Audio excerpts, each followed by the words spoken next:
ሰላም ጤና ይስጥልን በመላው ዓለም የምትገኙ የተወደዳችሁ የሮሃ ቲቪ ተከታታዮች የመጋቢት 15 2018 ዓ.ም የረፋድ ዜናዎችን ይዘንላችሁ ቀርበናል። በመከላከያ ሰራዊት አባላት ታፍና የነበረችው የ7 ዓመቷ ህፃን አስክሬኗ ተቆራርጦ ተጥሎ ተገኝቷል። የአገዛዙ ጦር ግፍ ተባብሶ ቀጥሏል። አፋብን በሁሉም ቀጠናዎች እያደረገ ያለውን ተጋድሎ አጠናክሮ ሲቀጥል ከተማዎችንም እየተቆጣጠረ ነው። የአውደ ግንባር መረጃዎችን በዝርዝር ይዘናል። ንጹሃንን በማንነታቸው የሚገድሉት የአገዛዙ ወታደሮች ሁለት ፓስተሮችን አጅበው መታየታቸው ቁጣን ቀስቅሷል። ተሰሙታላችሁ። ትራምፕ ከኢራን ጋር ለድርድር እየተዘጋጁ መሆኑን ቢገልጹ ኢራን በበኩሏ ካሳ ካልተከፈላት እንደማትደራደር አሳውቃለች። ውድ አድማጭ ተመልካቾቻችን አብራችሁን ልትቆዩ ከፈቀዳችሁ እነዚህ መረጃዎች በዝርዝር የምናሰማችሁ ይሆናል። የሮሃ ቲቪ ወቅታዊና ሀቀኛ መረጃዎች እንዲደርሷችሁ ቻናሉን ሰብስክራይብ፣ ላይክ እና ሼር በማድረግ አሁኑኑ ቤተሰብ ይሁኑ።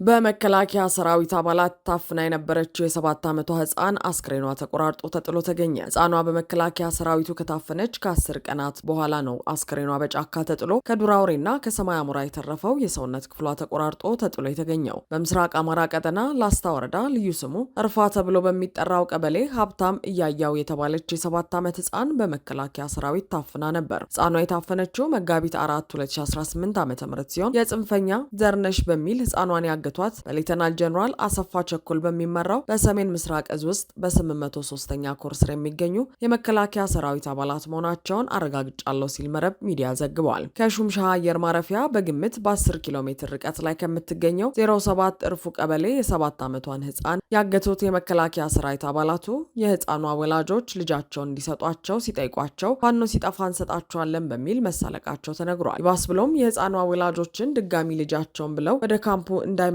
በማስጠንቀቅ ጭምር እንዳባረሯቸው ታውቋል። ከቀናት በኋላ ህፃኗ ተገድላ መጣሏን የሚጠቁም ጭምጭምታ በመሰማቱ የህፃኗ ወላጆች ከአካባቢው ማህበረሰብ ጋር በመሆን ፍለጋ ሲያካሂዱ ውለው አድረዋል። በመጨረሻም ህፃኗ ታግታ ከተወሰደችበት ከመጋቢት 4 2018 ዓ.ም ጀምሮ ከ10 ቀናት በኋላ ትናንት መጋቢት 14 2018 ዓ.ም በአካባቢው ጠዳ ተብሎ በሚጠራው ጫካ ውስጥ አስክሬኗ ተጥሎ ከዱር አውሬና ከሰማይ አሞራ የተረፈው የሰውነት ክፍሏ መገኘቱን ነዋሪዎች አረጋግጠዋል። አስክሬኑ የህፃኗ መሆኑ የተለየው እገታው ሲፈጸምባት ለብሳው በነበረው ልብስ ነው የሚሉት የአካባቢው ነዋሪዎች ከፊል አካሏ በጅብ ተበልቷል፣ ከፊሉ ደግሞ በአሞራ እየተበላ እንዳለ ነው የተገኘው ተብሏል። ህፃኗ ተገድላ ከተጣለች 24 ሰዓታት እንደማያልፋት ከቅሬት የሰውነት ክፍሏ ለማረጋገጥ ተችሏል። ይህም በአካባቢው ማህበረሰብ ዘንድ ከባድ ቁጣን የቀሰቀሰ ሲሆን ይህ ቁጣ ወደ አመፅ እንዳይቀየር ከፍተኛ ቁጥር ያለው ወታደር በአካባቢው መሰማራቱ ታውቋል። በተጨማሪም የሰራዊቱ አዛዥ ነው የተባለው ብዛት ባላቸው ወታደሮች የታጀበ አንድ የጦር መኮንን ወደ ህፃኗ ቤተሰቦች መልእክተኛ በመላክ ስለ ድርጊቱ ለማንም እንዳይናገሩ በተለይም የሚዲያ አካላት እንዳይሰሙ በሚል በጥብቅ ማስጠንቀቁ ተሰምቷል። በተመሳሳይ ከዓመት በፊት በዚሁ በላስታ ወረዳ ሽግላ መንደር ተብሎ በሚጠራው አካባቢ 12ኛ ክፍል መልቀቂያ ፈተና ተፈትና ውጤቷን በመጠባበቅ ላይ የነበረች ጥሩዬ አለም ነው የተባለች አንዲት ታዳጊ በመከላከያ ሰራዊት ታፍና ከተወሰደች በኋላ ተደፍራና በስለታማ መሳሪያ ተገድላ ተጥላ መገኘቷን ይታወሳል። የታዳጊው አስክሬን ለምርመራ ወደ ላሊበላ ከተማ ከተወሰደ በኋላ ያስገድዶ መድፈር ድርጊት ተፈጽሞባት እንደነበር በምርመራ ውጤቷ ማረጋገጥ የተቻለ ሲሆን የመከላከያ ሰራዊት አባላቱ 7 እና 8 ሆነው ታዳጊዋን ሲደፍሩ ህይወቷ ያለፈባቸው በመሆኑ በዚህም ከሰው ጋር ተጣልታ የተገደለች በማስመሰል አንገቷን በስለታማ መሳሪያ ገዝግዘው በመቁረጥ ከወታደራዊ ካምፑ በቅርብ ርቀት ከነበረው የውሃ ቦይ ውስጥ አስክሬኗን ጥለውት መገኘቱ በወቅቱ ተዘግቦ ነበር። አፋብን በሁሉም ቀጠናዎች እያደረገ ያለውን ተጋድሎ አጠናክሮ ሲቀጥል ከተማዎችንም እየተቆጣጠረ ነው። በእነ አርበኛ መሳፍንት ተስፉ በነደጃጅ አያሌው ብሩ ቀየዳባት አረደጀን አካባቢ ሲክለፈለፍ የዘለቀው የብርሃኑ ጁላ ሰራዊት እንደተለመደው ከኮሶ የመረረ ሽንፈትን ተጎንጭቷል ሲል የበላይ እዝ ቃል አቀባይ አርበኛ ዮሐንስ ንጉሱ ገልጿል። በላይ እዝ ደጃዝማች 4ኛ ኮር ዘራይ ክፍለ ጦር ሸጋው ውበት ብርጌድ በተከታታይ ሳምንታት በሚወስዳቸው የተጠኑ ኦፕሬሽኖች በቀጠናው ጠላት እንደ ሰም ቀልጦ እንዲቀር እያደረገ ነው ሲልም አብራርቷል። መጋቢት 2018 ዓ.ም ወደ ብርጌዱ ጠንካራ ይዞታዎች ተግተልትሎ የዘለቀው ሰራዊትም በእሳት አለንጋ ተገርፎ መራር ሰብአዊና ቁሳዊ ጉዳትን አስተናግዷል ያለው አርበኛው 15 ያገዛዙ ኃይል መደምሰሱንና 15 ቁስለኛ መሆኑን ጠቅሷል። እንዲሁም 25 የነፍስ ወከፍ የጦር መሳሪያም ተማርኳል። ከዳባት ከተማ ቅርብ ርቀት ቀርሃ ቀበሌ በተደረገው ውጊያ ሽንፈት የገጠመው የአብይ ታጣቂ ስብስብ ቀሪው ነፍሴን አውጪኝ ብሎ ወደ መጣበት ዳባት ሸሽቷል ብሏል። በተመሳሳይ የአፋብን ሚኒሊክ እዝ የአማራ ሳይንት መቅደላ ክፍለ ጦር አትሮኖስ ሻለቃ ከባድ ትንቅንቅ እንደቀጠለ ነው። መጋቢት 13 2018 ዓ.ም በቆተት ቀጠና የብልጽግና ወንበር አስጠባቂ ሰራዊት በሁለት መድፍ በዙ 23 በስድስት ዲሽቃ ተጠቅመው በአትሮኖስ ሻለቃ ፋኖች ላይ ማጥቃት ያደረገ ሲሆን ክንደ ነበልባሎቹ ወራሪውን በሚገባው ቋንቋ በማናገር ገሚሱን ሙትና ቁስለኛ ያደረጉት ሲሆን የቀረው እግሬ አውጪኝ ብሎ ሸሽቷል። በዚህ አውደ ውጊያ የአገዛዙ ኃይል ክፉኛ የተመታ ሲሆን በዚህም ከአንድ ደርዘን በላይ ሬሳና ከ21 በላይ ቁስለኛ ጭኖ ሄደዋል። በዚህ ትንቅንቅ ሁለት የቁርጥ ቀን ልጆች የህይወት መስዋዕትነት የከፈሉ ሲሆን ሁለት ተጨማሪ አባላት ደግሞ ቀላል ቁስለኛ ሆነዋል። ይህ መስዋዕትነት ለአማራነት የተሰጠ ንጹህ የህይወት ስጦታ በመሆኑ በታሪክ ደምቆ ይሰፍራል። ከዚህ በተጨማሪ በውጊያ ኪሳራ የገጠመው ሰራዊት በብስጭትና በማናለብኝነት ከ40 በላይ የቆተት ቀበሌ አርሶ አደሮችን የግል ህጋዊ መሳሪያዎች ቀምቶ የወሰደ ሲሆን በደመነፍስ የሚንቀሳቀሰው ወንበር አስጠባቂ ሰራዊት እንደፈለገ በሚተኩሰው ከባድ መሳሪያ ዛሬም እንደ ትላንቱ አብያተ ክርስቲያናትን ሲያፈራርሱ ውሏል። በሌላ በኩል በቦረና ወረዳ ቢሊ ቀጠና ከየሻይ ቤቶች ከየፑል ቤቶች አፍሶ የወሰዳቸውን ወጣቶች በመኪና እያዞረ ፋኖን ማረኩኝ የሚል ከእውነት የራቀ ተራ ፕሮፓጋንዳ ለመስራት ሲጋጋጡ ውሏል። በዚህ ሳይበቃው ወጣቶችን ወደ መከላከያ ካምፕ ወስዶ ወደ ማሰልጠኛ እንደላካቸው ተረጋግጧል። ይህ በእንዲህ እንዳለ በአፋብን ሚኒሊክ እዝ 104ኛ ኮር 23ኛ ክፍለ ጦር በተንታ ወረዳ ባደረገው ተጋድሎ የጠላት ምሽጎችን ደረማምሶ ሙሉ ከተማዋን ተቆጣጥሮ ውሏል። ትናንት መጋቢት 14 2018 ዓ.ም አጥቢያ ሌሊት የተጀመረው ተጋድሎ እስከ እኩለ ቀን ድረስ የዘለቀ ሲሆን በዚህም ፋኖ ስልታዊ የጦር ቴክኒኮችን በመጠቀም ከተማዋን ጨምሮ የአገዛዙ ጦር ካምፖችን በቁጥጥር ስር አስገብቶ ውሏል። በከተማዋ የነበረው ትልቁ የአገዛዙ ወታደራዊ ካምፕ በፋኖ የተሰበረ ሲሆን በዚህም በካምፑ ዙሪያ ላይ ሆኖ ከቡድን መሳሪያ ጀምሮ አጥምዶ ሲዋጋ ከነበረው የጠላት ኃይል መካከል አንድ ሻለቃ ሙሉ ኃይል ተደምስሷል። በአካባቢው የነበረው የአገዛዙ ኃይል ከወደ ፋኖ የተሰነዘረበትን ጥቃት መቋቋም ባለመቻሉ ከጊምባና ከማሻ ተጨማሪ ኃይል በማሰባሰብ በከባድ መሳሪያ የታገዘ ለሁለተኛ ዙር ማጥቃት ያደረገ ቢሆንም የ23ኛው ክፍለ ጦር አባላት በወሰዱት የጸረ ማጥቃት እርምጃ ከባድ የሰብአዊና ቁሳዊ ውድመት አድርሰውበታል። በመጨረሻም የፋኖ አባላቱ ለህዝብ ደህንነት ቅድሚያ በመስጠትና ንጹሐን እንዳይጎዱ በማሰብ የማረኩትን መሳሪያና ሌሎች የጠላት ንብረቶችን ይዘው አካባቢውን ለቀው ወጥተዋል። ከወደ ፋኖ በተሰነዘረበት ማጥቃት ከባድ ጉዳትን ያስተናገደው የጠላት ብልጽግና ኃይል መድፍና 120 ሞርተርን የውር ድንብሩን በመተኮስ ንጹሐንን ጎድቷል፣ ሀብት ንብረት አውድመዋል። በሌላ በኩል አፋብን ሚኒሊክ እዝ 106ኛ ኮር 34ኛ ክፍለ ጦር መጋቢት 14 2018 ዓ.ም ጋሸና ወደ ስታይሽ አቅጣጫ የጥፋት ፈረሱን ጉግስ ሲጋልብ በነበረ የፋሽስቱ ሰራዊት ላይ መራር ቅጣት ወስዷል። በዚህም አንድ ማዕረጉ በወል ያልታወቀ የመከላከያ አመራር ሲገደል በ29ኙ ላይ የድምሰሳ እርምጃ ተወስዷል። ቀሪዎቹ ከ31 በላይ የብርሃኑ ጁላ ሰራዊት አባላት ከባድ ቁስለኛ ተደርገዋል። ከቀኑ 10 ሰዓት የተጀመረው አውደ ውጊያ ሰዓት እየዘለቀ እስከ አመሻሽ 1 ሰዓት ተኩል የዘለቀ ሲሆን በርካቶች የስርዓቱ ወታደሮች ከጥርናፊያቸው ተበታትነው በፋኖች እየተለቀሙ ይገኛሉ።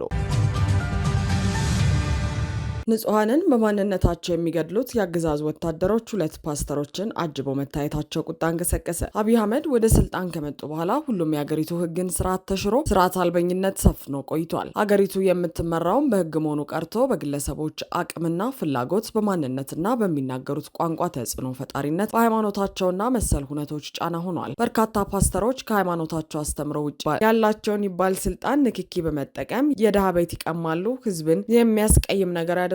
ከዚህም በተጨማሪ ማህበረሰብን በጅምላ ይዘልፋሉ፣ ያዋርዳሉ። ፓስተር ዮናታን ገርጂ አካባቢ ያሉ ድሃዎችን ቤት በኃይል መውሰዱ ከ4 ዓመት በፊት የምናስታውሰው እውነታ ነበር። አንድ ፓስተር ደግሞ የሰሜኑ ዘንዶ ሲመታ ይታየኛል በሚል የሰሜን ኢትዮጵያን ህዝብ በጅምላ መሳደቡና መዝለፉ ይታወሳል። የሰላሌ ህዝብ መተተኛ ነው የተባለውም ያዝነው ዓመት በአንድ ታዋቂ ፓስተር ነበር። እነዩ ጩፋ በማርሽ ባንድ ታጅበው ወደ ሐዋሳ የሚገቡትና ሙሉ የሲዳማ ክልል የጸጥታ ኃይል ሲያጅባቸው የሚታዩትም በአደባባይ ነው። እነዚህ ድርጊቶች እንዲታረሙና ሃይማኖትና መንግስት ያላቸው ድንበር እንዲሰምር ህዝቡ በተደጋጋሚ ጠይቋል። ሆኖም ይህ ሁኔታ ሳይሻሻል የባሱ ሁነቶች እየተስተዋሉ ቀጥለዋል። ለዚህም አንድ ብርጌድ የሚያህል መከላከያ ያጀባቸውና የጦር አዛዦችን መለዩ የሚለብሱ ፓስተሮችን ለማየት ይችለናል። የመንግስትን የጸጥታ መዋቅር ለግልዝና መጠቀሚያ ሆኗል የሚል አስተያየትም ከማህበረሰቡ ዘንድ ጎልቶ እየተሰማ ነው። በጂንካ ከተማ በተካሄደው የሃይማኖት መድረክ ላይ ሁለት ፓስተሮች ያሳዩት እንቅስቃሴ በብዙዎች ዘንድ ከፍተኛ ተቃውሞን አስነስቷል። ሶፎንያስ የተባለውን ፓስተር ጨምሮ ሁለት ፓስተሮች በጂንካ ለሃይማኖታዊ ጉዳይ በተገኙበት ብልጽግና የገዛ ባለስልጣኖቹን እንኳን ሊያሳጅብ በማይችልበት መንገድ ፓስተሮቹ ታጅበው መታየታቸው አነጋጋሪ ሆኗል። እውን እነዚህ ፓስተሮች ሃይማኖታዊና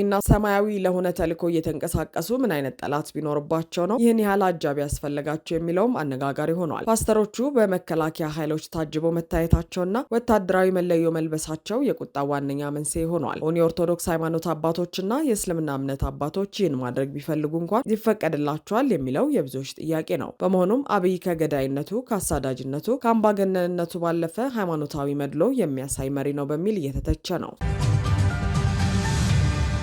ትራምፕ ከኢራን ጋር ለድርድር እየተዘጋጁ መሆኑን ቢገልጹም ኢራን በበኩሏ ካሳ ካልተከፈላት እንደማትደራደር አሳውቃለች። በመካከለኛው ምስራቅ የሚካሄደው ጦርነት አሁንም እንደቀጠለ ነው። በትናንትናው ዕለት ፕሬዚዳንት ትራምፕ በኢራንና አሜሪካ መካከል ንግግር ስለመጀመሩ ቢናገሩም ያስተባበለችው ወዲያው ነበር። ቅዳሜ ዕለት ዶናልድ ትራምፕ ኢራን የሆርሙዝ የባህር ወሽመጥን በ48 ሰዓታት ውስጥ የማትከፍት ከሆነ የኃይል ማመንጫዎቿን ለማውደም ዝተው ነበር። ይሁን እንጂ ሰኞ ዕለት ትራምፕ ከቴህራን ጋር ውጤታማ ንግግር ካደረጉ በኋላ የጥቃት እቅዳቸውን ማራዘማቸውን ተናግረዋል። ነገር ግን የኢራን ፓርላማ አፈ ጉባኤ ንግግር ተደርጓል መባሉን አስተባብለው የፈጠራ ወሬ ብለውታል። ከፍተኛ የኢራን ባለስልጣን ግን ለቢቢሲ የአሜሪካ አጋር ሲቢኤስ ኒውስ በአደራዳሪ በኩል የመነጋገሪያ ነጥቦች ደርሰውናል፣ እየተመለከትናቸው ነው ብለዋል። ይህ ለንግግር ቅድመ ሁኔታ እንጂ ምንም አይነት ድርድር እየተካሄደ ስለመሆኑ ወይም እንደሚኖር አያሳይም የሚል አስተያየትም አሰጥቷል። ዋይት ሀውስ በበኩሉ ሁኔታው ገና ያልጠራ መሆኑን በመግለጽ ጥንቃቄ እንደሚያስፈልግ አስታውቋል። በዋይት ሀውስ በይፋ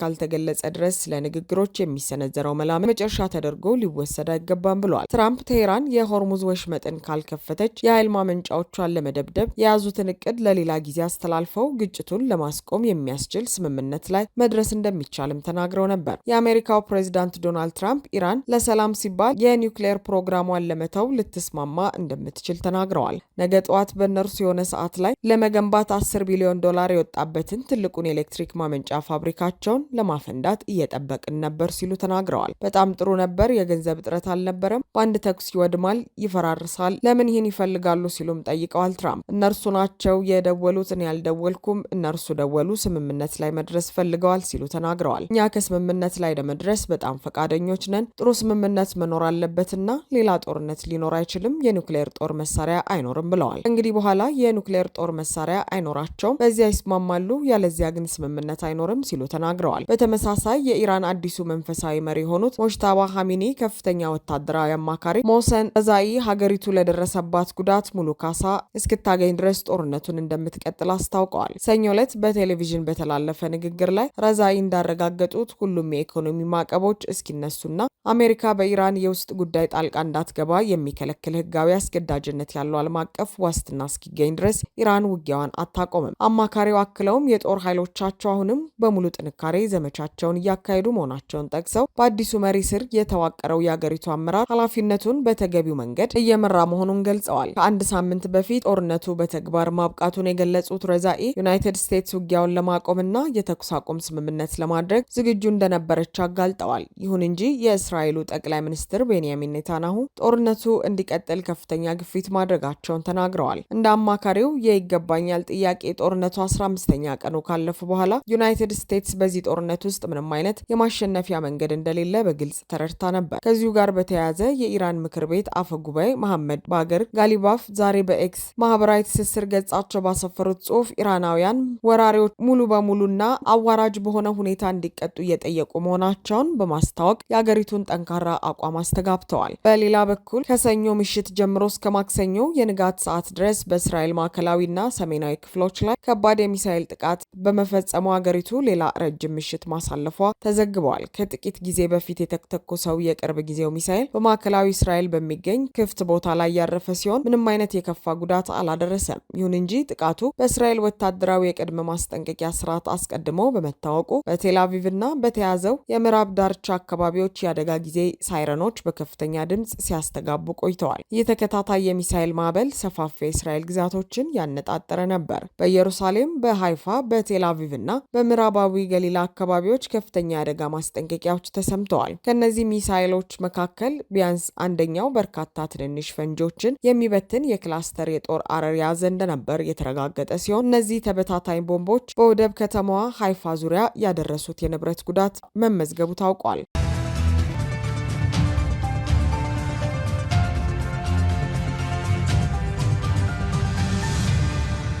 አድማጭ ተመልካቾቻችን የሰዓቱ የሮሃ ቲቪ ዜናዎች የተከታተላችኋቸውን ይመስሉ ነበር። አብራችሁን ስለነበራችሁ ከልብ እናመሰግናለን። ሰላም።